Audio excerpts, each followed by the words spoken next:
Jokes are like a big mirror. The reason that we laugh when we watch a comedian on TV is because we recognize the humor in what he's saying. We understand the same things happen to us. Maybe we've been a little thoughtless, or like in the joke about the grandma, maybe we've been a little bit ungrateful. And so we understand why it's funny. Sometimes the cruelty of jokes, there are things in life we're afraid of, and a good joke about it helps us know that everybody else, like we were talking about, is included in this club, and they understand our fears. Like the guy who runs to the doctor because he hasn't been feeling well, and the doctor examines him and says, "I'm sorry, sir, you are dying of a terrible disease." And the guy says, no, how much time do I have? And the doctor says, "I don't know, 10. And he says, 10 months? He said, 10 weeks? And the doctor says, 10, 9, 8, 7, 6. Okay? We understand it because we have some of those same fears. Now, jokes should be short. Now, here's some rules I'm going to give you. It's best to get the information out there. Don't leave your audience thinking, okay, I'm with you, now keep it going. There's what they call the rule of 3. Remember when we talked about the chicken coming in? If you're going to tell the joke, your audience has to understand that the chicken's coming in to get books. How many times do you tell them that the chicken's coming in? 3 times.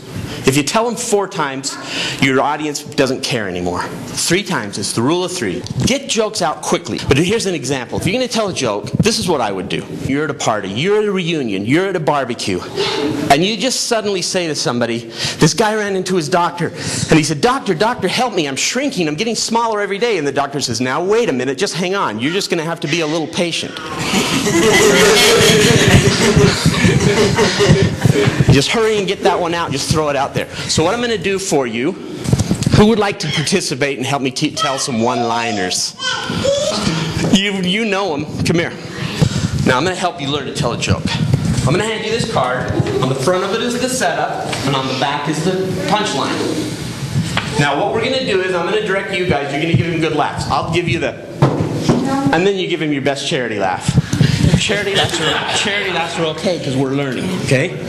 All right, you ready? Sure. How do you catch a unique rabbit? Unique up on it.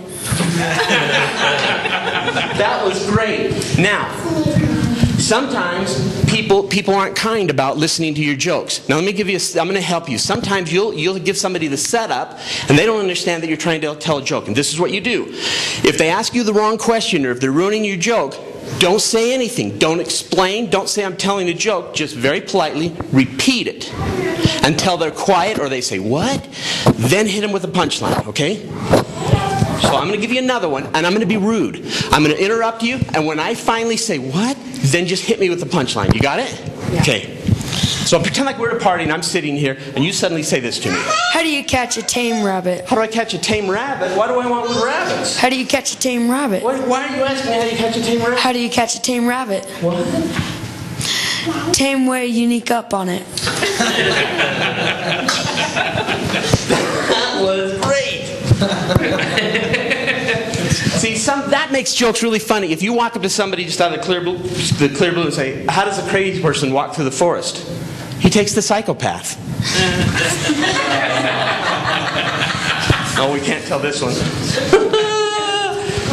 Okay. Yes. Okay, here we go. Here's another one. We're sitting, we're having a little conversation, and we're kind of running out of things to say. When you say to me, what do you call a boomerang that doesn't work? Boomerang that doesn't work? A stick. That's great. Spencer, you're good at this. You've heard this one before. Okay, now let me tell you something. Here's a part of our lesson that's very important.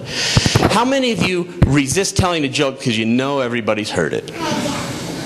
You think, oh, they've heard this. But see, how many of you, it bothers you to hear a song on the radio that you've heard before? I like hearing a song I've heard on the radio before. See, I'd rather hear a good joke or a joke told well than a new joke. And see, Spencer's telling these well. Now here's one he's heard before. He won't even have to see the punchline, and you've all heard it. But he's doing such a good job. I have no fear in telling him to read this. What do you call a cheese that isn't yours?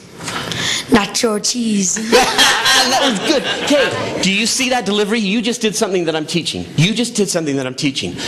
This tone in your voice. Being part of the joke, you knew that joke, didn't you? Liking the joke, the way you deliver it, makes your audience like it. Now, one thing that you have to practice, one thing I hate, and Scott Fox knows this because I do it to him all the time. When I tell a joke that I really like, and I start laughing in the middle of it, and I can't get through it because I'm laughing at it, right? That's not funny. Okay, here's a good one. Here's another one. You try not to laugh because you've heard this joke before. You ready? What do you call 4 bullfighters in a quicksand? Cuatro cinco. You're doing dang good.